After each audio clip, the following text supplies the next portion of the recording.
Hello, everybody. Welcome to the Atheist Experience. We are live. Today is Sunday, like September 20th, 2009. We're like rapidly approaching the end of the year. It's coming along faster than I expected. Lots of things to announce fairly quickly. I'll try and get this out of the way. This is a live interactive television program that's normally on public access and will be returning to public access in the Austin area on October 18th. But right now we're doing it guerrilla style for my place. Taking calls over Skype. You can go to Skype, skype.com. Download the software, set up an account for free, and then add Atheist TV to your contact list. Send a message with your name, your location, and what you want to talk about. John is over there today screening all the calls. He'll add you to the queue, and as soon as we're ready to start making calls, not taking calls, we'll call people roughly in the order that they send us information. We're sponsored by the Atheist Community of Austin, a nonprofit educational organization promoting positive atheism and the separation of church and state. The ACA has weekly meetings every Sundays at Romeo's on Barton Springs Road, beginning at around 11:30, except for the first Sunday of the month when we have a lecture series at the Austin History Center located at 9th and Guadalupe. You can find out more about the ACA by visiting www.atheist-community.org. You'll find information there not only about the lecture series, but our other events, including Atheist Happy Hour on Thursdays at the Dog and Duck, and the upcoming Bat Cruise, which is next Saturday. We do this once a year. Austin has the largest metropolitan bat population in the world, somewhere around 3 million or so, and we rent a boat downtown, go out for the evening, have some drinks and snacks and chat and have a good time with other atheists, and then just after sundown the bats come flooding out from their hidey holes and you get to watch. It's pretty cool. We have a good time there every year. I'm Matt Dillahunty, your host. Joining me this week is Tracie Harris, the part that I skipped at the beginning. I'm sure Frank showed the names up there on the front. Frank is clicking like a madman to get different graphics up there. I love it. Last night was a special event sponsored by the Ethical Society of Austin, and Jen, the vice president of the ACA, was involved in helping to arrange this a little bit. Sean Faircloth, the executive director of the Secular Coalition for America, who is essentially our lobbyist in Washington. He represents 10 national organizations, including American Atheists, Atheist Alliance International, etc., to lobby on behalf of secular concerns. We went down to the Ethical Society, which they've been in their new place for like 2 months, and we stopped down there, had some snacks. Sean spoke for about a half hour or so and then answered questions after that. It was a great talk. I was a big fan of Lori Lippman Brown when she did the job, and I personally am of the opinion that the Secular Coalition for America did a great job in selecting a new executive director. I was very pleased with what Sean had to say last night, and I think that he's going to be an outstanding representative for the secular community in Washington. You can find out more about him at the Secular Coalition for America website, which I didn't bother to give Frank the link, so just Google. We had a good talk. We went to Threadgill's afterwards, had a conversation, along with some guests from San Antonio, including Paul, who is one of the organizers for the Texas Free Thought Convention happening November 14th. I think in the past I've said 15th, but I think it's November 14th. It's the Saturday, whichever day that falls on. So that's in San Antonio. You can find out more at texasfreethoughtconvention.com. I'm planning on going. I know Jen's going. I don't know how many other ACA folks are going, but we're going to try and get as many as we can down there to participate. So those are the events coming up. Also, Vic Stinger will be in town in October. As I would say a reminder, but this will be the first time I've mentioned this on this show. The October 4th episode of the Atheist Experience probably will not happen. That's 2 weeks from today, and we won't be back in the studio yet. We would still have been here, but I have another obligation that's going to basically shut down this studio. I apologize. I mean, we've done the best we can. What with the studio closure, bringing shows as many weekends as possible, but I have a real life too, and on occasion it's going to interfere. So that's what's happening on the 4th. And in addition to this program, the ACA also sponsors a bi-weekly internet audio podcast called The Nonprofits. You can find out more at nonprofitsradio.com. That's PROPHETS. We were live yesterday. We would have been live again in 2 weeks, but I'm canceling all shows for that weekend. So the Nonprofits will be back on the 10th of October instead of the 3rd. And I think that's all the actual announcements I had to do. John, do I have any more announcements? How much space do we have left on the Bat Cruise? Is it getting tight now?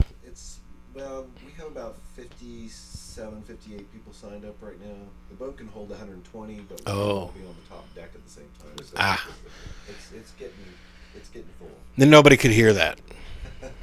Somebody probably could, but it's starting to get full. So if you were planning on registering for the Bat Cruise, stop by the website and you can take care of it there. Or you can send an email. Next Saturday we're meeting at 5 o'clock at Threadgills on Riverside. You can park at One Texas Center right behind there. It's a parking garage, but it's freely available on the weekend. Then we're going to walk over to the boat and go out and have a good time.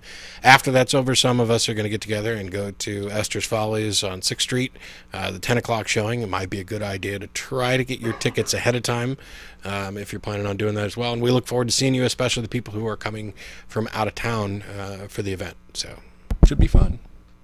Tracie, what do you have for us to discuss today? I know somebody prompted you based on something we talked about last time. Yes. In fact, it was someone who had responded to Jen about a comment, I guess, on Martyrs, to saying that the Muslim martyr is not comparable to the Christian martyr, specifically the martyr that dies for a resurrection claim, because the claim is that the Christian martyr saw the resurrection, died for this claim that there was a resurrection, would not recant, and his death therefore demonstrates that he is convicted of that claim.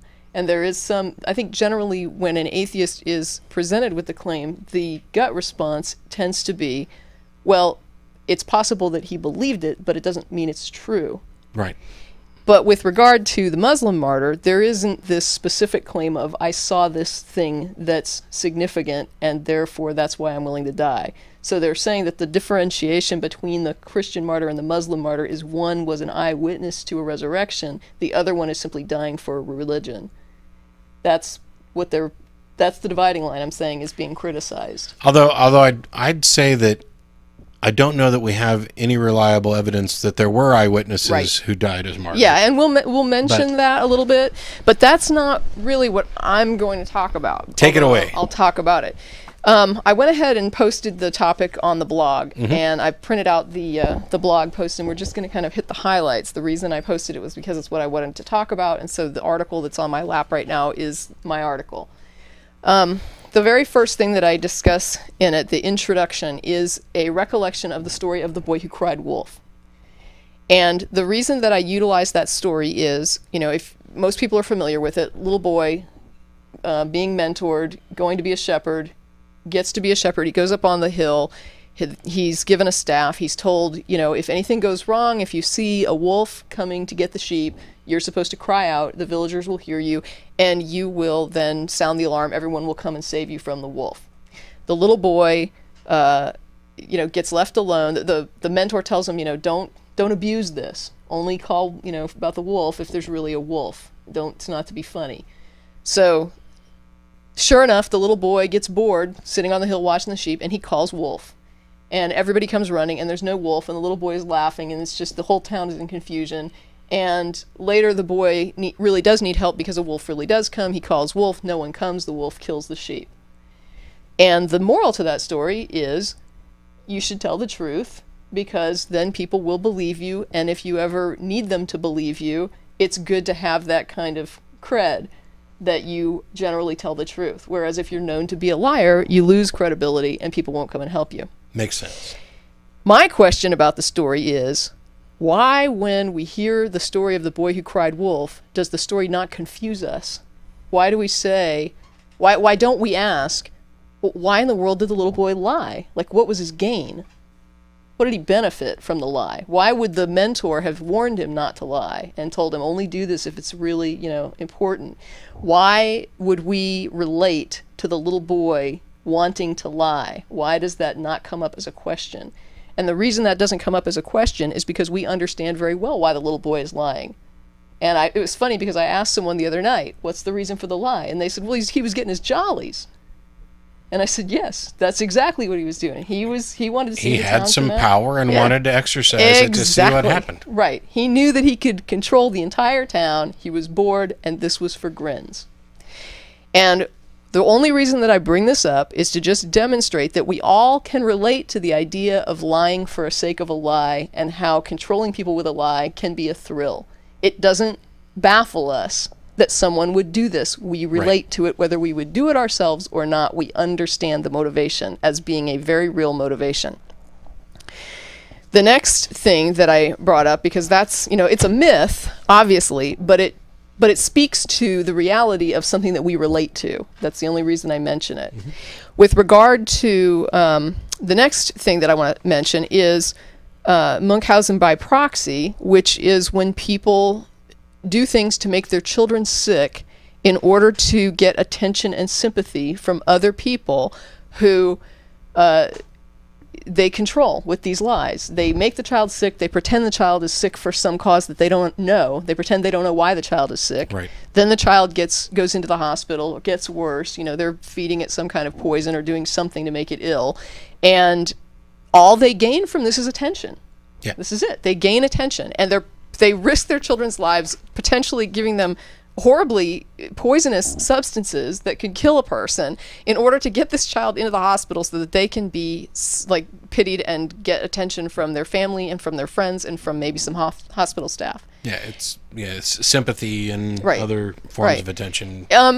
Clearly, if the world was reasonable, it would make no sense. A person with Munchausen by proxy, we would just reject that. If we were in a courtroom and someone said, this makes no sense, we would say, you're right, it makes no sense. No one would do that. I find her not guilty. But we don't do that because we know that there are people who do this. Right. As whacked out and lunatic as it seems to us, there are people living among us as normal segments of our society who are doing this to their children, and they have not been discovered yet.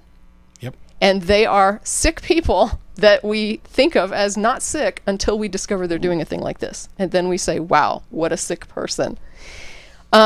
But they do it for attention, and the point to the Munchausen example is to say, number one, a person will harm or kill their child strictly for attention and lie about it. And number two, it doesn't take much of an audience for these people to do it. They don't have to have an audience of thousands. Right. You only need a few people to make it worth your while if you are this type of person. The next example that I brought up was the Salem witch trials.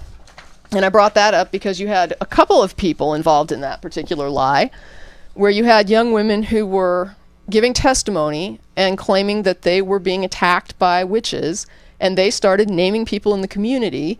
And of course, we know that that there were tortures administered to those people, and then there was coerced confessions, where these little children, though, they weren't too small to understand that people were being executed and people were being tortured. They were old enough to get that. We're not talking about a 4-year-old. We're talking about a child who, although they might be a minor, they're old enough to understand the idea that they've really caused some harm to someone else. These children did not care. Well, it may be the case, and I know we're going to get to this a little bit later, that they didn't have this realization completely until after it happened the first time. But then once it's happened the first time, now they're invested, and now they're having to protect themselves by continuing the deception. But the point is, they're willing to lie in order to gain attention, and they don't care if it results in someone's death or someone being harmed horribly. They're willing to keep doing that, and that was multiple little children involved in that. And I think they ended up killing about a dozen people as a result, if I remember correctly. But then we have to deal with the idea that there's a claim. Okay, there's a theist claim that's put forward, and I wanted to make sure this is put forward clearly, and I also wanted to do what I could to try to make it as reasonable as possible. I didn't want to misrepresent this claim. So I let theists make the claim. And the first person that I'm quoting from is a pastor, and it's Pastor Bobby Leggett in the December 23rd, 2008 Blanco County News Focus on Faith section, contributed an article called "Is the Bible Reliable and Valid?" And I quote a paragraph from him where he starts out and he says, "Nobody would die for a lie knowing it was a lie. Many have died for a lie, but they did not realize they were dying for a lie. They thought they were dying for the truth." The irony, I just want to break into that. The irony here is that when I first read this, I thought he was going to offer that, this was a possibility in the martyr stories in Christianity. Yeah. But oddly, he rebuts himself with a valid rebuttal, but never really ties it into the idea that this could apply to his own claim. He goes on to say, fact is, all the apostles save John were killed for their preaching. Some were speared to death, some were killed with a sword, some were beheaded, and some were beaten to death. Why is this a logical and reasonable validation of the New Testament? And pay attention, because this last sentence, he says, the answer is they had firsthand knowledge of the crucifixion and the resurrection of Jesus. Okay, so what he's really saying is that nobody would die for a lie, knowing it was a lie, and because these people died, and because he's saying they claimed the resurrection, that means that they had firsthand knowledge of the crucifixion and the resurrection. He is saying outright that the claim is true if you're willing to die for it, and you believe. If you believe it. He's saying that the only reason these people would have willingly died is because they knew that what they believed is true. Correct. He's not saying it's just that they were delusional. He's saying it was true. And then I have Timothy Minnick, who contributed an article to, it was actually a site called bigissueground.com, and it has an atheist section, but the atheist section posts apologetic articles from different religions. And in this particular article, it was contributed as a Christian apologetic of the same martyr argument that says the greatest testament to their honesty was the fact that they were persecuted under the Roman government and died for what they believed in.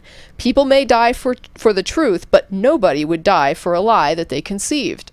Okay, so he makes it a little bit more specific, saying that you wouldn't die for a lie you made up. Yeah. Rather than a lie that, well, see, that's the thing. The first complaint, or the first comment, and you pointed this out, where he says many have died for a lie, but they did not realize they were dying for a lie. Basically saying they sincerely thought that they believed the truth, even though it turned out not to be the truth. That's a valid possibility with regard to the various claims. Right. And he, of course, ignores it, chucks it aside, as you pointed out, like, to say that it must be true. It's almost like saying everybody else's martyrs could have fallen victim to this rebuttal, not these guys. But not mine. Yeah. Mine not. No, I'm immune somehow. And this guy goes on to, as you point out, to narrow it, that nobody would die for a lie that they themselves conceived, rather than a lie that was foisted upon them. And the last apologist is a Reverend Dr. N. Graham Standish, September 7th, 2008. It's an online sermon, and at the blog I give his link. He says, "This is one of the reasons years ago that I decided the resurrection must have happened. Otherwise, who would die for a lie? These were people who had a passion for the message of Christ, who were willing to take up their crosses daily to spread the word, who go into strange lands, traveling hot and dusty roads with little money, into lands that are unsafe and where they could easily die a painful death. All for a lie? ? So his point is the resurrection must have happened, because who would die for a lie? Yeah. So they had to have been telling the truth, and the truth they were telling couldn't have been delusional. It had to have happened. That's this claim. I am not misrepresenting this. This is out of the mouths of an apologist. So I put down that according to, when I sort of churn this claim down and say, here's, hone it down, let's see what they're saying, I think it's a fair assessment to say they are claiming if a person knows their claim is a lie, such as a claim someone made up himself, it is impossible that person would die for it. Now, if that's true, then that means that there are two possibilities. Everybody who dies as a martyr believes they're dying for the truth, and either they're correct or they're incorrect. And now, we're not accepting this premise. As a matter of fact, Tracie's getting ready to demolish this pretty much. Yeah, the idea that nobody would nobody would die for a lie. But given their premise, their objection is that all martyrs, anybody who willingly dies, does so for something that they believe to be true. Correct. Okay? Even if that were true, that tells us nothing at all about whether or not they were correct. Correct. And in every single example here, from these Christians in particular, it is a matter of nobody would die for a lie, therefore it must have been true. No. You've got this non sequitur there. You don't think anybody would die for a lie, therefore they must have believed it. Right. You can't get from there to it was true. Right. And what they try to avoid this by saying, well, we're talking about eyewitnesses who witnessed this. How do you know? I mean, you have no reliable way of figuring out what anybody saw or whether how these martyrs died and what was in their mind at the time. And we're gonna you get to don't know that. about the events that went on. Yeah. It was Absolutely. But I think that's a fair statement of their claim. If a person knows the claim is a lie, such as a claim someone made up himself, it's impossible they would die for it. Yep. I mean, that's what they just said. And I had to, in this blog post, give 3 examples right off the bat that contradict that and say, I will make these examples not like make them immune to addressing the claim. I'm going to say I can give 3 examples right off the bat where a person will die for a lie knowing it's a lie, but I'm going to say that I already know what the objection is going to be to them. So I will waive them due to the objections I know are coming, but I will also say that according to the claims as stated here, they rebut it. And this is the first one, coercion. And in coercion, this would be a situation where someone who knows you is being interrogated. They name you as someone who is running around preaching the resurrection. You get arrested and they start torturing you, saying, confess you preached the resurrection. You refuse to confess that you preached the resurrection. They keep applying torture. And finally, to get them to stop, you say, okay, I was preaching the resurrection. I believe in the resurrection. I'm guilty. And then they, instead of being lenient and stopping torturing you, they sentence you to execution.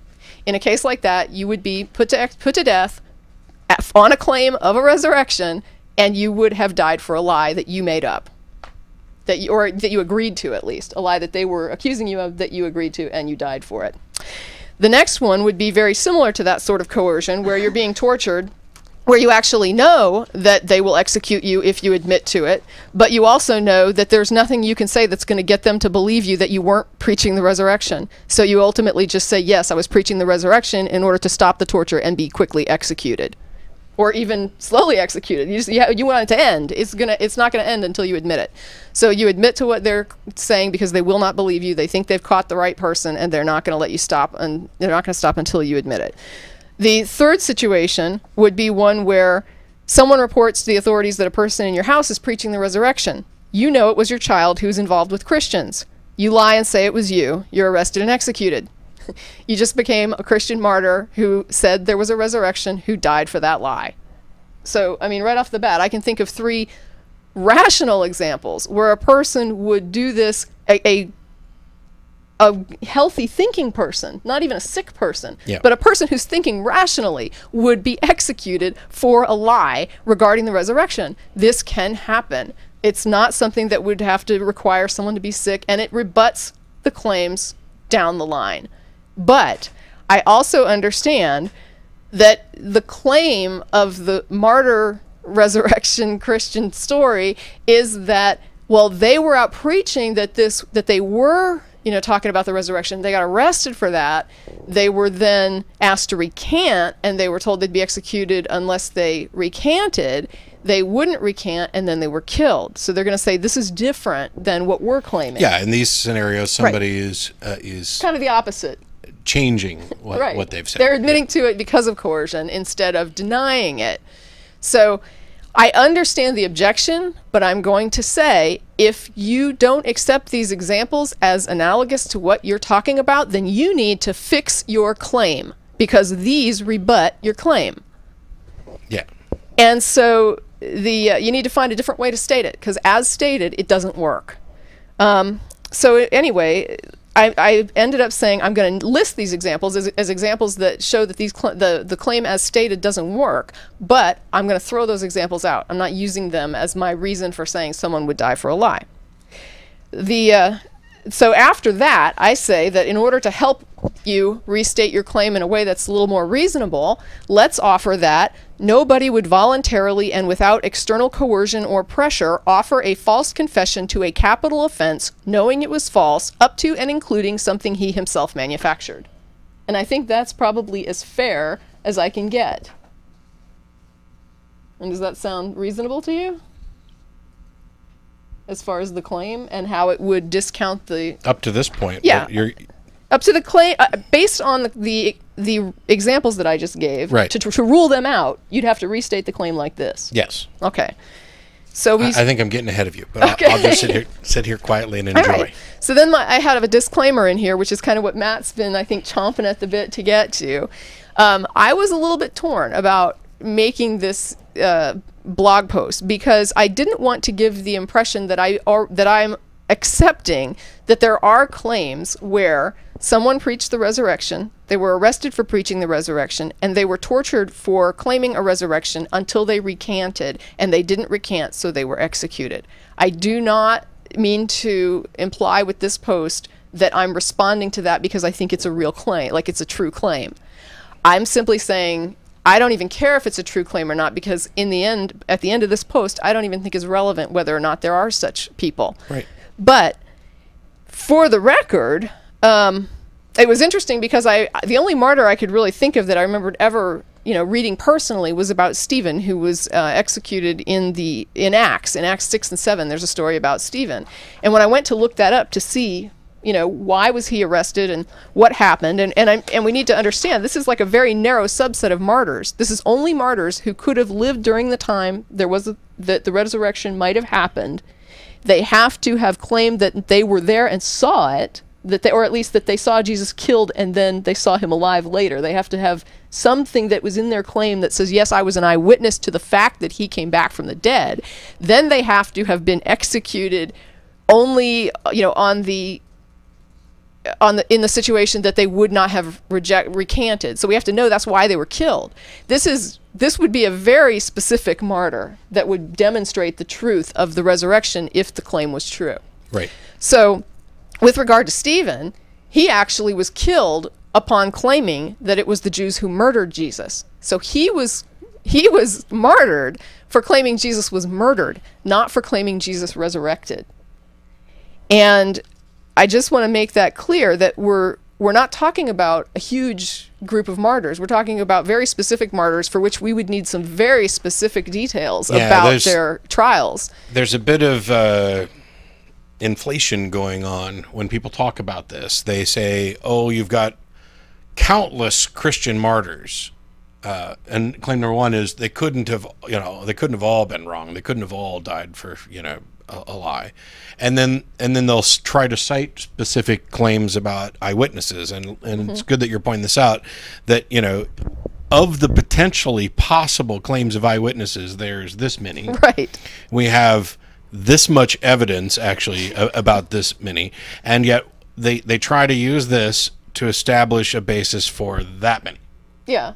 Yeah. And the other thing with Stephen that was interesting is people listening to the audio, I made gestures with my hands that went from small to big. It said that Stephen was actually arrested for lies, that somebody lied about him, and that's why he got grabbed.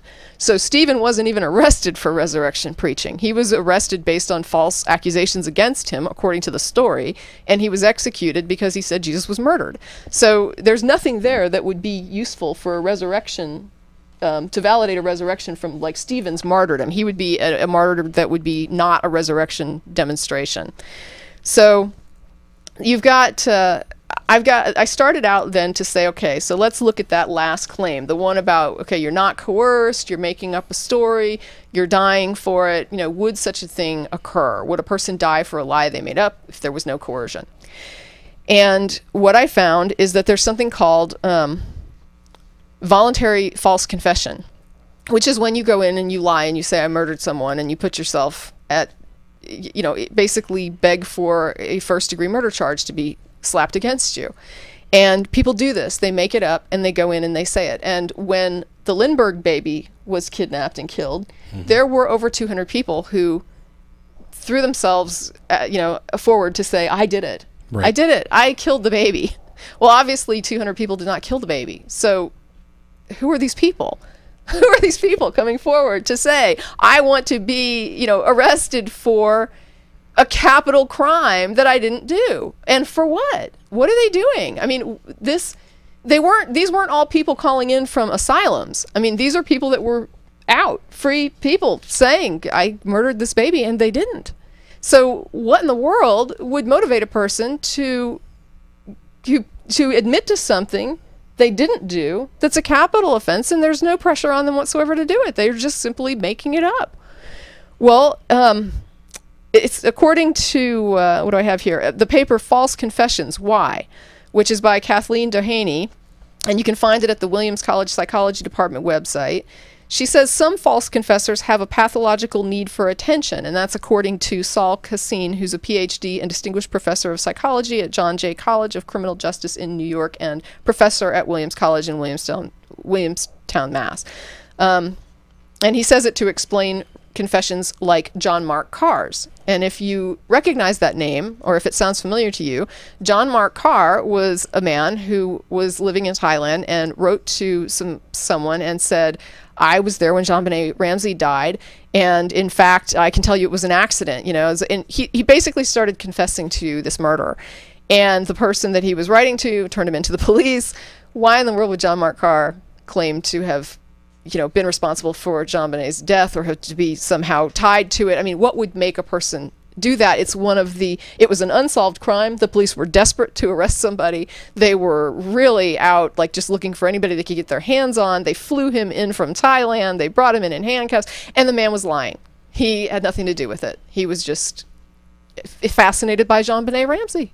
Or he wanted a free plane ride to the U.S. Yeah. I want out of Thailand. Let me confess to well, a crime. According to Cassine again, he says that's what everyone is speculating in the Carr case. The pathology is such that the need predominates, and everything else fades into the background. And Dillahunty adds, even the risk of prison or death. They are driven by the limelight, adds Eric Hickey, PhD, professor of criminal psychology at California State University, Fresno, and director of the Center of Forensic Studies at Alliant International University, Fresno. So this is obviously something that psychology is a little bit familiar with. And so we have described here people who are motivated by an insatiable need for attention, a lot like the boy who cried wolf. They just want attention. And so they start confessing to capital crimes because that's a quick way to get your name out there. And it doesn't take, like I said, a big audience. It can be a small audience to motivate these people. Yeah, and I don't want to necessarily jump ahead because I don't know for sure if you mentioned this.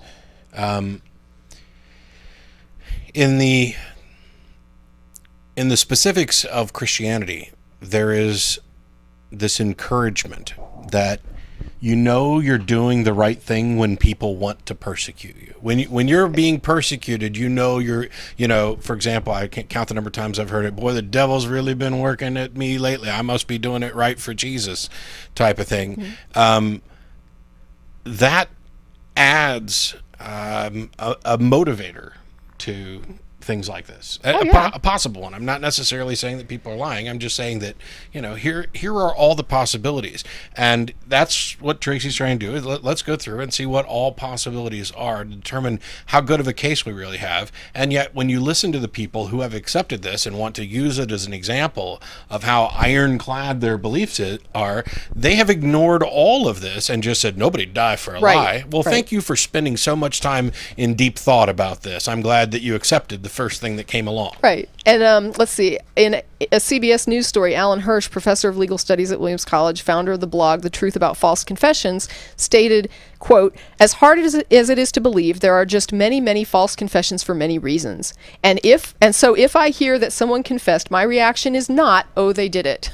In other words, he doesn't assume that just because someone confesses something that they're telling the truth, even if they're confessing to something they would die for. This has gotten so common that I can probably remember a half a dozen occasions in the last maybe every episode of some crime shows where they have somebody in there who's confessing, and either it's a false confession, or the investigators go, we don't know yet. Did he do it? I know he's confessing, but he might be lying. Right. I mean, this is something that everybody has become aware of, and yet somehow the Martyrs must have died for the truth crowd are not aware of this. It says, let's see, Hirsch goes on to say, voluntary false confessions can be motivated by a suspect's desire for notoriety. In high-profile cases, it is not rare for multiple innocent people to tell the police they're guilty. Another thing you'll find is that sometimes people confess to murders that never happened. Yeah. They make up that I killed somebody, and there's not even a murder. So anyway, in case I don't want to get just hung up on notoriety, because there's actually other motivations beyond just attention for why people do this. And there's one that says, in Dillahunty's article, in talking about voluntary false confession, Hickey also points out other confessors are angry and want to be heard. They want a voice. They don't feel like they have a voice. So it's just a way for somebody who feels like no one hears them to be heard. And while that's a lot like notoriety, it's a little bit different because it's more of an angry tone that says no one's listening to me, and so I need to do something to make people listen to me. And so it's a little bit of a different motivator. You still want the attention, but it's for a different reason. But Higgy says that he doesn't think that this is what motivated Carr. He thinks that it's possible that Carr wanted to be connected to JonBenet so badly that maybe he thought about it so much he fantasized himself into believing it. Cassine describes a situation where a person imagines an event over and over and becomes uncertain about whether it's real or not. In Dohany's paper, he says the memory research is clear on that. The memory research on this is clear. It's called imagination inflation. Basically, you tell yourself something over and over, and then you start to believe that it really happened. And this is, I'm not being an expert, but this seems to me to be similar to what you see in cults. Oh, where yeah. There's this constant reinforcement. Well, that's what I put here. Oh, I feel compelled to note that part of religious indoctrination and ritual is repetition, to hear the stories over and over. I'm just going to be quiet because Tracie's got it all right here. Well, anyway, yeah. I mean, we even had a caller where someone called in and said that he remembered a vacation, a childhood vacation, and he was talking about it one day, and somebody in his family said, "You weren't even there." And he had just internalized all the stories. Like, he heard it so much that he had vivid, images of being on this vacation, and he was never there. And I've had similar incidents. There's a group of friends who were in the Navy, right? And we have these really funny stories of people doing something stupid or saying something stupid. Whether it be something as inane as getting a song lyric wrong that was particularly funny, or doing something incredibly embarrassing. And having heard the stories a number of times, the players get swapped around. On occasion, somebody will be telling the story, and then Matt said, and no, I didn't do that. Right. That was Tim, or I'll think that Tim did it, and Sean will say, no, that was you. And dumbass. you were all there. Yeah. And we were all there. Right. So, and then there's another motivation. Cynthia Cohen, I'm trying to see if I already noted her or not, describes something that she attributes this term to Paul Ekman, who is an eminent psychologist. He calls something duping delight. He says, in putting something over on someone, they get a thrill. Or Cohen adds, in putting something over on someone, they get a thrill. It's almost like someone who likes to bungee jump. Someone who has duping delight gets excitement from telling a lie and having someone believe it. Maybe they got rewarded for their tall tales in childhood. Perhaps their friends or even their parents thought the behavior was cute. And she does offer this as an explanation for voluntary false confession. Also, some people engage in voluntary false confessions because, this came from the chapter titled False Confessions, the Temple Murder Case, and the Tucson Four from the book The Right to Remain Silent by Gary L. Stewart, former editor of Arizona Law Review, who says that false confessions derive from several psychological conditions. A suspect may feel guilty about something he has done or failed to do, and something completely unrelated to the crime in question. So in other words, you feel guilty about something else, and you confess to something you didn't do in order to be punished. Stewart talks about the frequency of these confessions. He says the frequency of false confessions is a vigorously debated question in the legal world. An even more complicated question arises in trying to determine how many wrongful convictions are based on false confessions. Estimates range from a low of 35 to a high of 840 annually. Now, to be fair, this includes any false confession, not just a voluntary one. So this would include coercion as well. Right. Police beat me up, and so that's what I said. Those would be tucked in there as well. But keep in mind that 200 people falsely confessed to Lindbergh's, murder. So, it wouldn't take much. Kidnapping. It was kidnapping and murder. The baby was killed. So, Ooh. Yeah.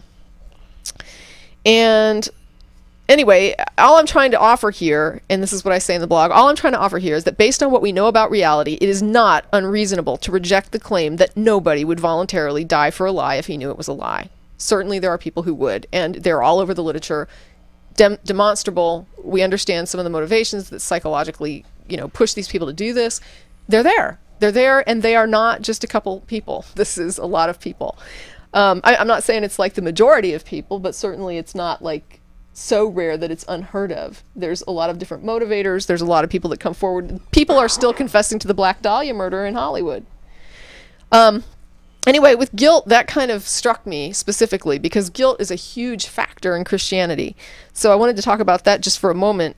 Anybody would be hard-pressed to try and claim that people who feel unworthy aren't drawn like flies to a religion that preaches redemption that one cannot access through one's own worth. A religion that specifically reinforces a reality that all humans are wretched would offer a great deal of appeal in the form of of relation and identity to someone with deep-seated self-esteem problems. Someone recently referred to this as "I am the universe" fallacy on the TV list.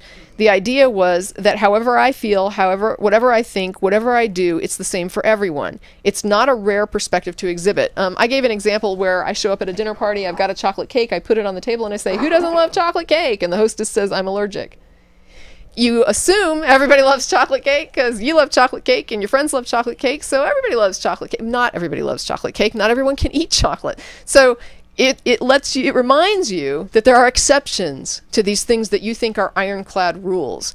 And, sometimes it takes getting hit upside the head with somebody who says that is the case. And in fact, one of the things that I talk about in this paper are the idea of, for example, if I didn't know it was true and someone said to me, nobody would live with somebody who beats them if they could leave.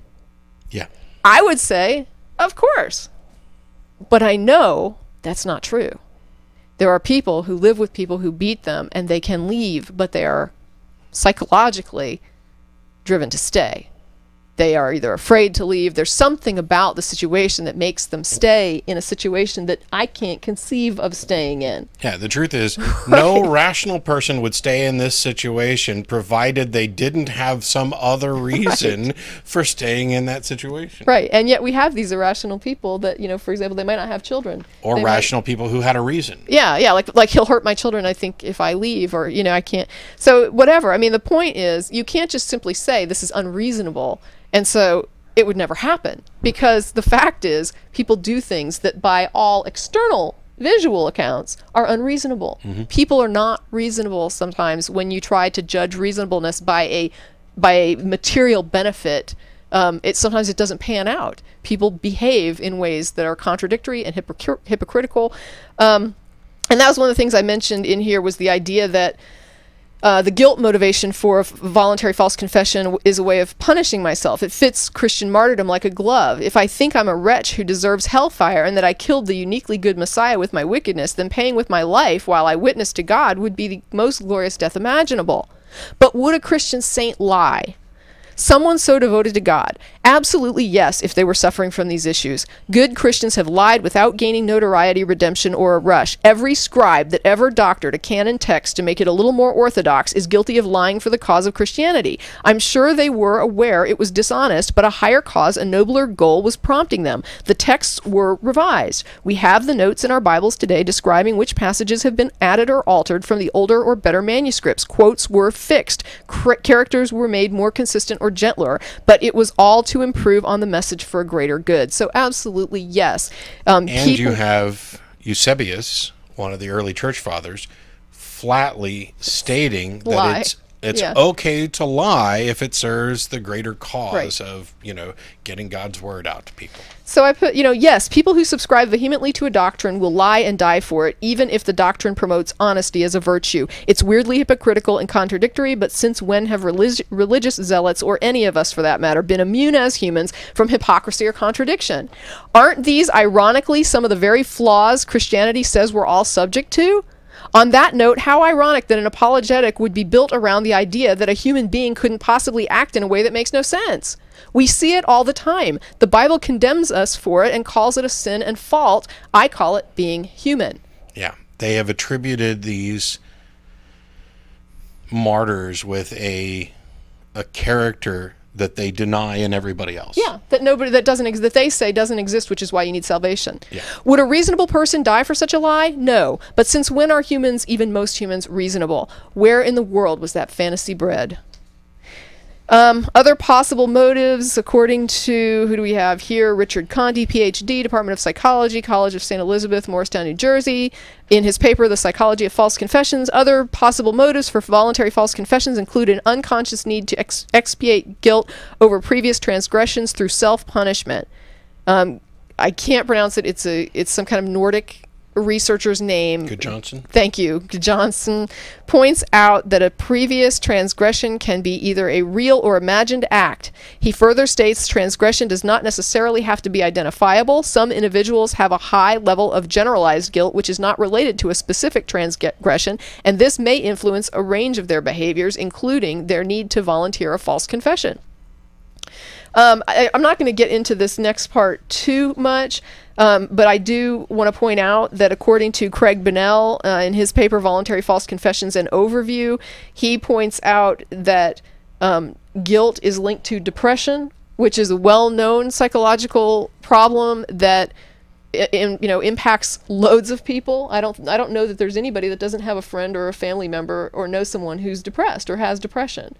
And I'm going to pull some quick quotes out from him. I'm not going to read the whole thing because I've got quite a substantial amount pulled from there. But it says, one of the things he says that's relevant is, in the case of falsely confessing to a crime they did not commit, this punishment comes via fines, prison sentences, even death. He also says the individual has a pathological need to become infamous, even if it means having to face the prospect of punishment. And he says, he's the one that said, quoted Johnson saying, perhaps even confessing to crimes that do not exist. And then in the end, he says, this is not to say that research hasn't identified observable behavioral differences between truth tellers and deceivers, only that the ability of people to recognize these differences is not very impressive. And this led me into something else, which was the idea that I can recognize when someone's telling the truth. And I don't know if this dovetails into it, but talking more about the martyrs real quick, there is a presumption that we know the minds and thoughts of the people who died, so we know why they actually died. It may be the case, and this is purely hypothetical and it's drawing from several different aspects, that here is an individual who, let's say, knows that what he's been preaching is not accurate, but believes that it is in everyone's best interest that they believe it. Believes that it is important for people to accept this, even though it's not true, because he has a strong belief that not accepting this would be worse than accepting it. And therefore, this person may willingly go to their death, refusing to denounce something that they know to be untrue, because they think there's a greater good in people believing this, despite the fact that it's not true, or in cases where they may be doubtful, they believe that there's a greater benefit in people accepting this, even if it may not be true. You don't even have to work very hard to find examples why somebody might willingly die, not for a lie, but professing a lie. They're dying for they're always dying. In this case, in this martyr example that I'm using, they're dying for something they think is true. It's just that you don't know what that is. They're dying. I'm not all the examples. No, they're dying for a belief that is not the belief that you think that they're dying for. Yeah, and I just want to add that not a month goes by that we don't get at least one, if not more, people writing to us to say, I agree with you, religion isn't true, but I mean, isn't it good? Isn't it a good thing? Isn't it helpful? So there is this, idea that even if it's a lie, it's still helping people. So maybe you should just let it, it's helpful to people. So what Matt is kind of saying is, suppose you had somebody that was like strongly of the opinion that this is, not just helpful to people, but necessary for people, to do something like be good, be moral people. Then, there's a possibility that person would say, this has to be demonstrated. That in conjunction with the public investment. Right. I mean, I can tell you right now, I have no interest in being a martyr. Right. Some nut job gets me and puts a gun at my head and says, tell me you believe in Jesus or I'm going to blow your head off. Oh, yeah. Jesus, he's my buddy. Yep. And it's because this is a situation where it doesn't really matter. It's the best course of action is for me to do whatever it takes to prevent me from dying. There may be other situations where martyrdom, the same scenario with an addition, where martyrdom actually becomes viable. Where somebody, now you're in public on TV at the Super Bowl, and you're in the same situation, what do you do? The more publicly invested you are in something, the more likely you are to defend it, whether it's true or not, whether you are justified in that belief or not. And you'd have to say that that would be the case for somebody who's been publicly preaching something, you know, all over the place. But what's funny is, even in a highly public situation, if you had a gun to your head, I mean, to me, it wouldn't even be, I wouldn't even need to think twice, you know what I mean? Because who would think that you were telling the truth if someone had to put a gun to your head to make you say it? Yeah. Obviously, you're lying. No, so, I mean, there wouldn't even be, to me, in my mind, the prospect that someone would say, oh, but you said it. Yeah. It's like, what kind of an idiot is going to think that because I said it with a gun to my head that it must therefore be true? Yeah. That's the reason why we don't take confessions that are made at gunpoint. That's why we shouldn't you know, torture, if I'm there at the Super Bowl, Yeah. if this is your master plan to kidnap me and take me to the Super Bowl halftime show, put a gun to my head and get me to say I love Jesus, I'm going to say I love Jesus, and then I'm going to fuck with your head until we are the best friends, and then I'm going to knock you the hell out and make sure that you're arrested, and I'll say, whew, yep, I lied. Because you know what? Lying isn't always the wrong thing. Well, yeah, and the point is, too, the weird thing to me is that as a Christian, you're expected to be imperfect, and so if you did tell a lie, the whole point to the religion is that you can be forgiven for it. You know, you might lie and feel really bad about it. I'm sorry, but someone had a gun to my head. I didn't want to lie, but, you know, God, I got scared and I lied. And so, Jesus, please forgive me, and then you're forgiven, and guess what? You get the same reward whether you're martyred or not, so what is the point? And let's see, but then I go on the CBS News story, that one that we mentioned earlier. Hirsch says in that the rule of thumb is that everybody does overreact to a confession. There tends to be an assumption that it's true. And there were some disturbing things that I found when I was looking in the research for this. And one of the things that was really disturbing was that when you ask people, would they be influenced by a confession that they knew was coerced, or was potentially coerced, that there was good reason to believe was coerced, they said, no, I would discount that. But when you do mock trials and you present evidence, and then you add to that evidence a coerced confession that you tell them was probably coerced, they find the person guilty more often. People say, I would know that if it was coerced, I shouldn't use it, and yet the juries seem to be influenced by even a coerced confession. That's how hard a confession hits our brain. Yeah. We believe it, even if we have reason to think it's false. The other thing was, if a person confessed, all right, let's say I confessed and there was no evidence of coercion, but someone presents evidence to show that my confession is false. Like I say I killed somebody and someone says, no, here's pictures of you at a nightclub at the time of the death. Okay, so I'm confessing to this. I'm not claiming it was coerced, but you're presenting evidence that shows I've got to be lying. Juries will believe my confession. It's crazy. People believe confessions. If someone confesses to a thing, people are prone to believe it, and it's hard to accept that about humanity, but it seems to be demonstrable. And it's another example of how we rely on inference and induction, because most of the time it's useful. Most of the time it's correct.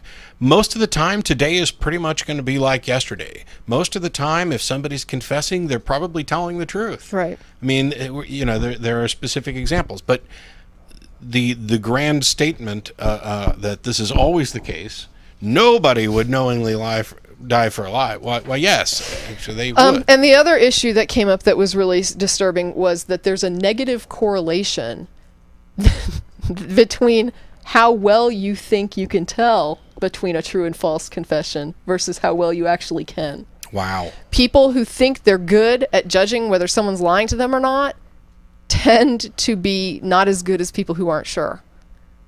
Wow. And there were actually, it was a study where they used, I'll go ahead and skip to it real quickly. It was a study where, let's see, it was called I'd Know a False Confession If I Saw One, a comprehensive study of college students and police investigators. So they pitted college students against police investigators. Police investigators more often were likely to say, I can tell when somebody's lying. The police investigators and the students looked at both video and audio of confessions issued by really convicted criminals who told the truth about their they confessed to the crimes that they actually committed on tape. They submitted those. And then they also gave scripted confessions that were lies and said they did these crimes. But it was actually convicted criminals who presented the confessions in both cases.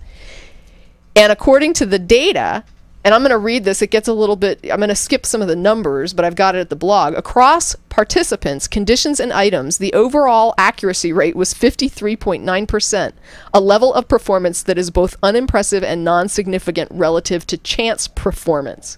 So you could have just gone through and just not even watched the videos, right, fingered them and said, true, false, true, false, true, false, and you'd have done just as well. That is really frightening. Yeah. And the other thing was that that's when they mentioned that, interestingly, judgment, accuracy, and confidence were negatively correlated. So the more confident you were that you had picked the correct confessions over the false ones, the worse you did. And it was the investigators who were more likely to feel confident. I wonder if Fox will use that statistic on their show Lie to Me. I don't know. Anyway. But it was a little bit disturbing. And then let's see. So in conclusion, basically what I've decided is that I see two really strong reasons why this apologetic is not going to go down without a fight. And the first one is the I am the universe fallacy. And it's saying, I am not the type of person who would die for a lie. I don't know people who would die for a lie. Therefore, nobody would die for a lie. Even though we can easily demonstrate some people would face execution for a lie, and that's a realistic claim, it's simply hard to get people to accept. It's a big world out there with a lot of diversity, especially if you're into a religion where diversity is condemned and conformity is rewarded and constantly reinforced. Who hasn't heard that atheists don't not believe in God? They know there's a God, they're just being defiant. We hear that. We hear people simply telling us that, you're saying you don't believe it, but you really do. And if a person is that, I don't even know what to say. If they're just simply that sure that nobody could think differently than they can, then there's nothing I can say. I could give them a mountain of data. It's not going to change their view. This person's not rational. So, and the funny thing is that they are implicitly accusing you of being dishonest. And yet, if you suggest that you don't accept their claim, even without an implication that they are being dishonest, for example, there are many Christians in my life, in my family, and my friends. I don't, when they tell me what they believe, I don't think they're lying. Right. I believe that they believe this by and large. In some cases, I don't, but there's specific examples for that, and it's because your actions speak to what your true beliefs are. But I don't think they're lying. And when you say I don't believe that, you're not saying, I don't believe you really believe that, usually. You're saying, I do not have the same belief that you do. And boy, do people get pissed off, because in the same sense that confessions are so important to us, testimonials, which is what a confession is, right, are important to us. And when somebody tells you something that they believe and you don't take them at their word, you've questioned their integrity. Okay, in some cases I am questioning your integrity. Right. In some cases I'm questioning your sanity. In some cases I'm questioning your intelligence or your ability to think critically. In some cases I'm questioning my own thoughts about this. And in other cases okay, you believe that. Good for you. What reason should I have to believe it? Because I'm sorry, your word alone is not sufficient. Correct. So, yeah. I'm not saying I think you're a liar. Just that ain't enough. Anyway, what I put in here is, I hope to have demonstrated the claim nobody would die for a lie can absolutely not stand unchallenged in the face of demonstrated voluntary false confessions. Nobody would die for a lie is along the same lines as arguing no woman would stay with a man who hits her, and we already discussed that, so I won't get into it. But it's that idea. It doesn't make sense to me, therefore no one would do it. Well, that's crap. There's a lot of things people do that don't make sense to me. It doesn't have to make sense to me to be really happening. And the other thing I think that's going to keep this from dying is that we put a high value on confessions. We think we can tell when someone is offering us an honest or dishonest confession, even though we really can't. And the more we believe we can, the more likely we can't. So all a martyr has to do is make a confession. Right off the bat, some people will believe the martyr simply because people believe confessions. Then, even if it's a lie, a lot of people won't be able to tell, but will feel confident they know the confession is true. In one article, it noted some people, and I've said this, people will convict on a confession of guilt even when confronted with compelling evidence of innocence. Our brains simply like to believe confessions, and the apparent validity of the confessions and whether or not it correlates to the evidence to an uncomfortable degree is irrelevant to our brains. Yeah. Simply stated, a whole lot of people tend to believe what other people confess too much and for horrible reasons, or even for no reason at all. Yeah. And that's pretty much all I got. And I'm sure we got a ton of calls waiting. John, you can go ahead and get the first one lined up. I'm taking a drink from my iced tea. She's already on. Cool. Juno from Los Angeles, how are you? I'm doing all right. How are you? Good. How are you? Anyway, I didn't get a chance to listen to the non-profits yesterday yet. Why not? What is your problem? Well, work. I understand that completely. I'm just teasing. Go on. Anyway, this week I saw a video on YouTube about Ray Comfort and the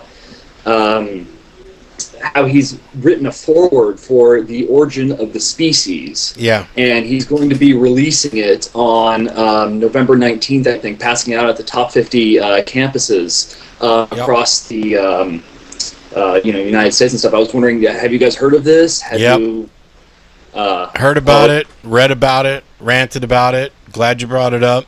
For everybody watching, Ray Comfort and Kirk Cameron from the Way of the Master series have arranged to have 50,000 copies. Oh, no, wait, it's gone up to 100,000 copies now, I believe, of Darwin's Origin of the Species printed, with a new 50-page, and it may be longer at this point, introduction from them. And this introduction basically is them saying, here's this book, none of it's true. They make the claims that there are no transitional forms. They make the incredibly stupid arguments like, do you think this book just came together, that ink magically fell down and formed English words, etc.? Well, that's the kind of thing you'd have to believe what's in the rest of this book. It is just anti-science crap of the highest order. Every time I want to try to give Ray the benefit of the doubt, he does something more stupid, more, in my view, evil than he's previously done. The good news is that he announced this early enough that there are groups trying to take action, and they're not trying to take action to stop him. He's well within his rights to do this. Here's the action that needs to be taken. If you're a college student, be aware of whether or not this is happening on your campus in November. And if so, go down there and get yourself a copy, or a copy for you and a friend, or a copy for you and a friend and a roommate, or however many copies you can possibly get, and then rip out that introduction and give The Origin of the Species intact to libraries or somebody who needs them, or keep it for yourself for reference. Feel free to read the 50 pages, but I mean, this is like... or one thing you could do is put your own criticism in the marginal notes and then donate it to a library. Yeah, highlight the problems in there. Oh, no transitional follows? Here, go to this web link. All right, here, go to this site. Yeah. Or, what about this, put 100,000 critiques of creationism distributed to libraries everywhere. Handwrite in, with a free copy of Origin of Species attached. Yeah, definitely. Although that's a lot of work to go in and handwrite that in 100,000 copies. So, by and large, most people should just rip it out. Well, if I get my hands on one, because unfortunately I just graduated from college, but I have a roommate that's still there. I'm going to ask her, or if I haven't looked at the list yet. I'm going to see if I can get a hold of one. And I have a YouTube channel, and I actually made a video about this. I was just like, you've got to be kidding me. And if I get a hold of it, I'm going to do something with it. I want to get creative with the first 50 pages, that is. I don't know what yet. Well, you can get a head start on this, because you can go online to Living Waters Ministry and view the introduction. They've posted it in its entirety as a PDF. So yeah, you don't have to wait for someone sent me a link to it, but I haven't had a chance to take a look at it. I want to take a look at it, because also I remember, I think it was an episode or two back on the Nonprofits, someone mentioned about where to find Ray on a Saturday afternoon, and actually after I heard that, I went down to try and look for him with my camera to see if I could see him. And actually, there were people filming down there. However, it wasn't him. They were filming something else. Yeah. I was bummed. I haven't had time to go back down there, but I really just want to. It's like, ugh, you know, see, just to see this stuff. Because to be honest, I haven't really met many of the fundamentalist types in reality. I have through YouTube and stuff like that, but not like face to face. I grew up in kind of like a casual Christian type household without, you know, not much religion involved, even though I went to a Catholic school for 13 years and saw my fair share of crazies. But, you know, it's just, I don't know. But another thing I wanted to mention before I go is, again, I don't know if you've heard this about this, but Eric Hovind recently, they made a video saying they needed $170,000 to save their dinosaur adventure park. And apparently, I haven't seen the video yet because I've just been working nonstop, but apparently they got the money. I thought that was seized a long time ago now. If they can raise $170,000 in 2 weeks, why can't they, you know, I know they've had a lot of the assets seized and stuff, but why can't they, you know, pay back the debt? Because it's like, what, close to $500,000 that Kent owes, right? Something like that? I don't know. Up to the courts, right? And at this point, with him in jail, paying back what they owe may not do anything to get him out of jail. I don't really know, but yeah, as far as I know, the assets were seized. I can't imagine what that money's going to do to recover it. Maybe they have a way of buying it back. I really don't know. It's just all in the unbelievably silly category to me. I totally agree. Right down to the name, Dinosaur Adventureland. It's okay. Boy, that almost sounds like it might be a fun park, and I'm sure there are some kids who are like, "Oh, I want to go to Dinosaur Adventureland." So that part, that's just the name makes me want to go. Really? A Dinosaur Adventureland? Maybe it's because maybe I'm biased because I know what it really is that I don't want to go. I love dinosaurs. You know, it's I don't get one. Maybe it's because I already know. I don't get the feeling of, hey, this is like Jurassic Park. I get the feeling of, oh boy, this is like, you know, the Flintstones meet Jesus. Well, yeah, I'm not saying I wouldn't be disappointed. I'm just saying the name alone, I'd want to go. Yeah. All right. Okay. Well, you guys have been great. Thank you for taking my call. Thanks for calling. Thanks for waiting. Thanks for waiting. John, go ahead and queue up another one, and I'll remind everybody that after the show's over here in about 22 minutes, or actually 21 minutes or so, we're going to get together for dinner. And since we're way up north in Austin, we're going to Pluckers at Lakeline. We'll get there. The show's off at 6. We'll get there about 6:30. Any atheist or atheist-friendly person is welcome to come.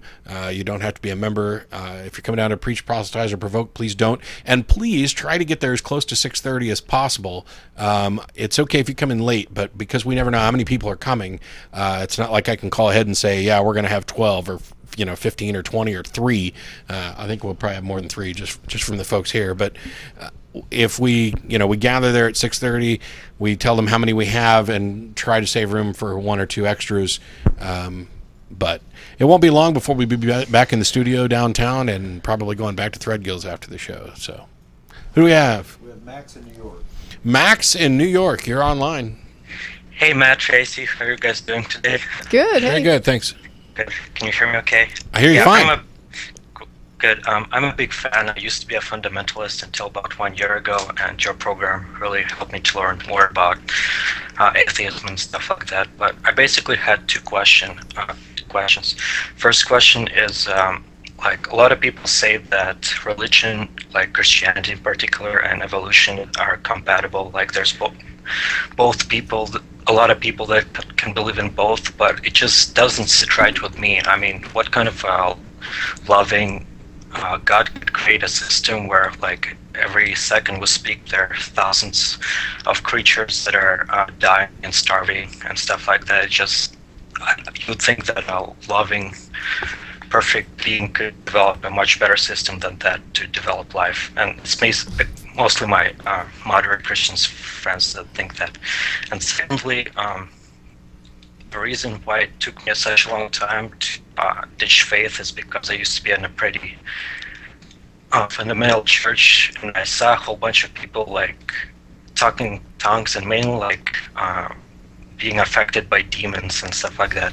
And I thought, man, no people could really fake that stuff. And I was just wondering what your view on people like that who think they're affected by demons, and when they have to be exorcised, they weird, so crazy. And that's it.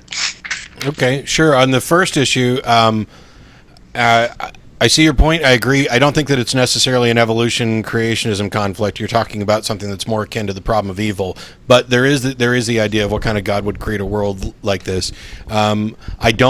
I agree with you. It doesn't make sense to me from a scientific standpoint to have evolution and creationism coexist.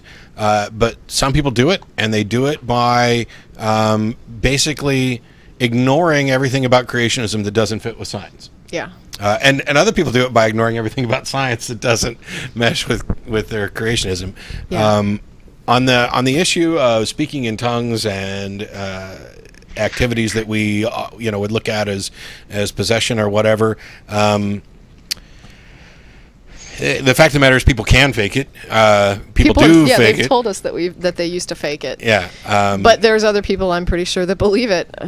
There's a number of different, both psychological disorders and just mass hysteria, the phenomenons of crowds and stuff. But this isn't constrained. If we didn't even have any other evidence, we could identify it because it's not constrained to any one religion.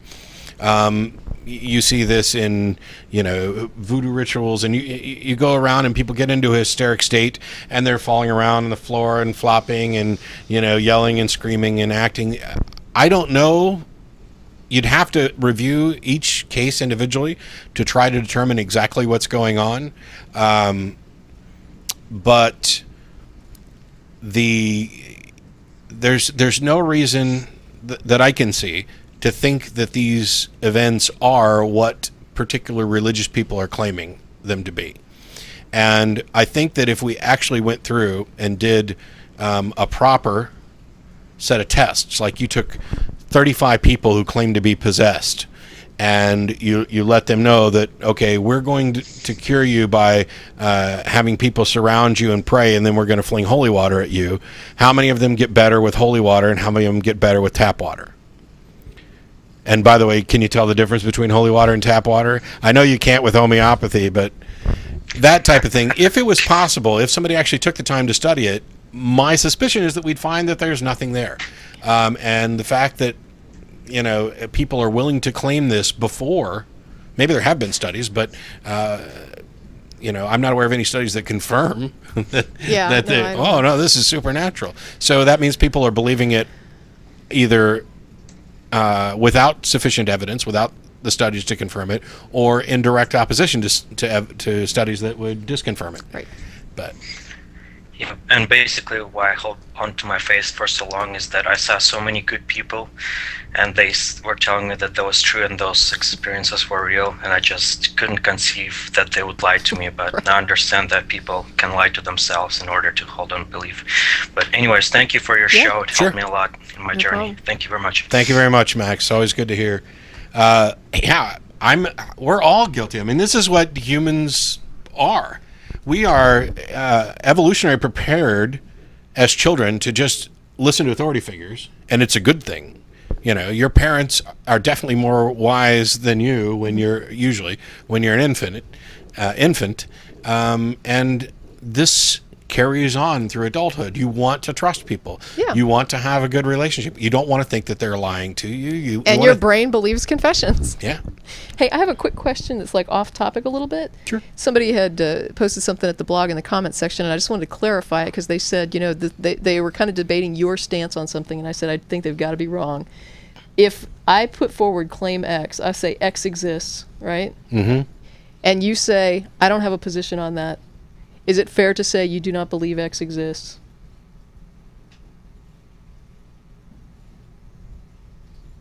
Yes. Thank you. That's all I needed. I said that is what Matt would say. I'm happy to vindicate Tracie. Look, odds are... Okay. Tracie is like my sister. And odds are if she says that this is what Matt would say, she's usually going to be right. And I just want to say this was not staged. He had no idea I was going to ask him that. Which is why it took me so long to think through it. Yeah. And actually, I gave kind of an example of this yesterday on nonprofits when we were talking about, in some cases we're forced to just accept the opinions of experts because I can't possibly be an expert on everything and I can't possibly research everything in total. But I can only say that I accept the word of experts with regard to things that I have some grasp on. So while I'm not a biologist, I'm not an evolutionary biologist, I have some understanding of the process and I accept what I get from experts, provided it is consistent and... but just to say, they were taking a statement that you had made that you had no position on something. I think it was dark energy or dark matter. This is what I'm getting to. And they were saying, therefore, Matt does not believe it, and he does not believe it. And I said, no, that means Matt does not believe it. That's exactly the point I'm getting to. Thank you. This comment was made yesterday about dark energy. And that is that while I am forced to rely upon experts, I don't have a sufficient understanding of dark matter, of dark energy, to accept the expert's view on it. What does that mean? It means I do not believe that dark energy exists.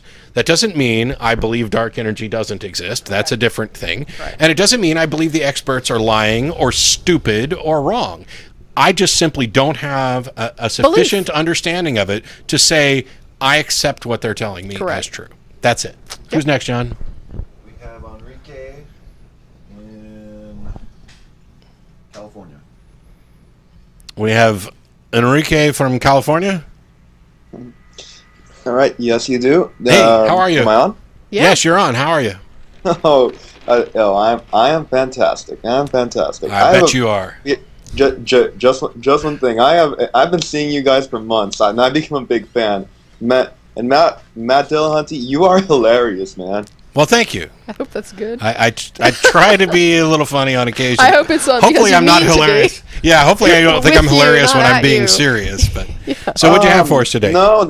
When you're being serious, you're being poignant, and you make me think at least. I don't know if you'll make some of the Christian callers think. But well, thank you very much. But I don't want to like enough sucking up because I am very excited to call.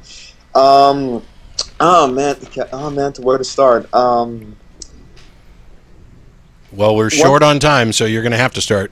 Yes. Just a second. Okay. Let's see. I remember. I always remember how you said one time how you said that the God of the Bible is a complete dick. Yeah. And I've always agreed that, and I've always wondered why would a loving God be like that, as one of the previous callers was talking about. But I was just thinking of how I once played a game, I actually played a couple of computer games where you basically play God, and in those games, it's really, really fun to be an evil God. Yes, it is. Be a dick. Yes, it is, and also. I would say that in those types of games, and not just the being a god character, but any character any game where you make choices, and you could take the virtuous path, or the Bible got one thing right in that it is often easier to take the evil path.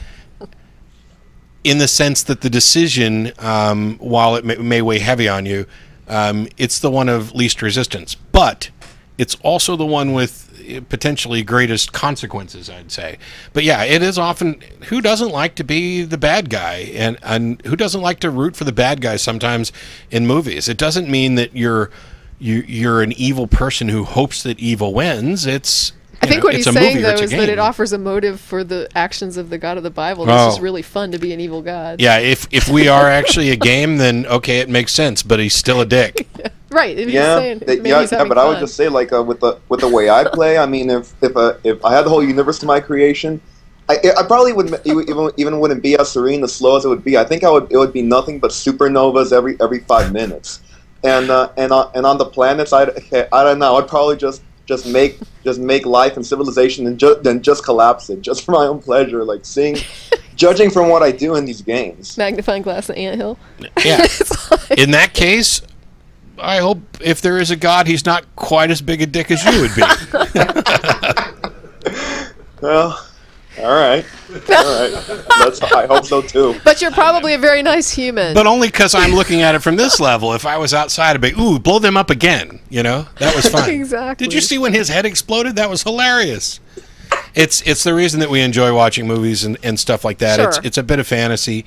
When I look at the various arguments for the existence of God, what baffles me more than the idea that there might be a God who is less than perfect, because many other cultures have had extremely flawed gods and multiple gods that had different flaws that were in competition. What baffles me most is that people don't seem to recognize what I consider to be painfully obvious. And the reason that it doesn't frustrate me completely is because I didn't recognize it either for the longest time. For the longest time, I would look at for example, the things in the Bible and say, oh, yeah, that's moral and just. And this is a God. Look how much he loves us. He did this. Yeah. And it is all a matter of perspective. And until you remove yourself from these preconceptions that this is, no matter what you might suspect about it, it's necessarily good and just and virtuous. If you want, you have to distance yourself from that and say, let me analyze this as objectively as possible. This book advocates slavery. How do I feel about that? What does that mean? When I look at the Old Testament now, and I talked about this last night, it's almost a comedy. It is a book of this God character's continued failed attempts. I'm going to create humanity, and then it goes wrong, and then I'm going to fix it, and then it goes wrong, and then I'm going to fix it, and then it goes wrong, over and over and over again.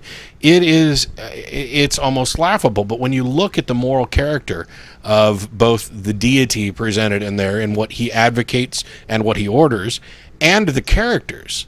Somebody wrote me the other day about David and Bathsheba, saying that I don't want to get this wrong. He made a particular claim that David did something wrong, and then God punished him. David, basically stole another man's wife and had him killed after he knocked her up so that he could have her for himself, and God punished him. And my answer was, no, he didn't.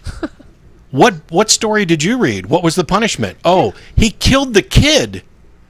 He has an illegitimate kid with this woman, murders her husband so that she can be his wife, and God says, oh, that was wrong. For that, I'm going to kill your son. Now, parents out there are parents out there who will say, well, that would hurt worse than killing me. Yeah, I'm sure it would. Okay, fine. But what about the kid? Right. He just killed an innocent... Well, he didn't kill him. He took him home to be in heaven with it. Oh, bite me. You are making excuses over everything. David takes a census, and God doesn't punish David. He punishes everybody else. Yeah. David had like a stack of get-out-of-jail-free cards. I mean, it was incredible. This guy was just, whoop, I screwed up, but I got another one. Here you go. Here's another one. Let me off the hook. It's embarrassing. And I don't see... I really wish that I could find a way. I've tried every way I can think of. I hope somebody finds a way to get Christians to go, wow, this really is kind of immoral or wrong. But I don't know. But you never will. Yeah. No. It may never happen. We're never They definitely just not fall going to back on convince that. We everybody. can't understand. That's Yeah. that's the default. We You're can't viewing understand. it through sinful eyes. And Well, it's like, guess well, what? if we can't judge whether it's good or not, why would we make the assumption that it's good?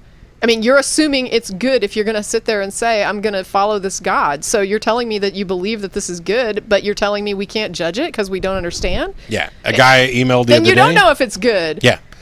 A guy who emailed us the other day was basically explaining his belief, saying it's irrational. I don't have a good reason for it, but I can tell you that I have this personal relationship with God through Jesus.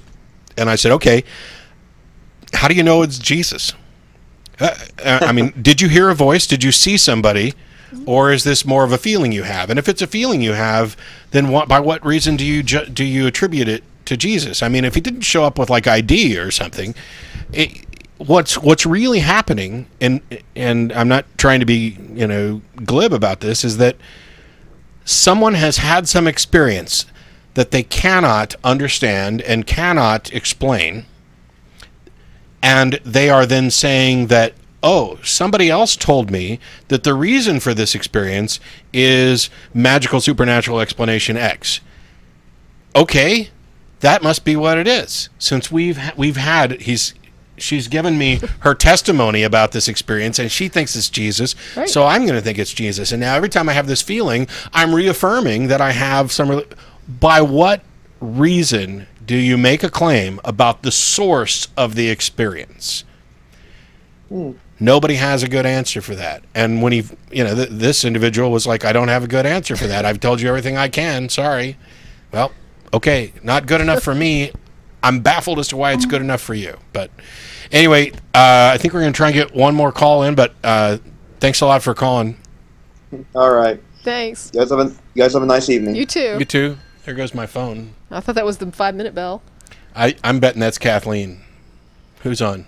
Or who are you calling? We have Steve in Marina Del Rey, California. Steve in Marina Del Rey, California. Are you on? Steve in Marina Del Rey, California. I hear you. Are you on? Hello? Hello, Steve. Marina Del Rey, Turn the stream down or off. Oh, can you hear me? Yeah. Yeah. Okay. So I wanted to talk about past lives and reincarnation. Okay. I don't know if you've heard of a book called Many Lives, Many Masters. It's by Brian Weiss. And it's about, reincarnation, past lives. And one of the, I realize that the issue is not necessarily tied in with atheism, but traditionally, I know that you don't believe in anything supernatural. So reincarnation would be something that I would consider supernatural. And one of the best arguments for it would be that they have these kids who are like 3 or 4, and they speak in languages that are like extinct, that there'd be no way that they could know it. I don't know if you've heard of anything like that. I've heard a number of stories like this. So what do you think of that? I don't believe it. You think it's totally false? The whole book is false? I think he's making a statement on a specific claim. I haven't read the book, and I don't have the ability to investigate the specific claims, but of the claims that I've seen investigated, they have turned out to be fraudulent in one way or the other, or unexplained. Now, most people are dissatisfied with that, and you should be, because if something's unexplained, well, okay, we'd like to explain it. To assert that the best possible explanation for this is that these people are reincarnations of some ancient person is, to me, completely unwarranted.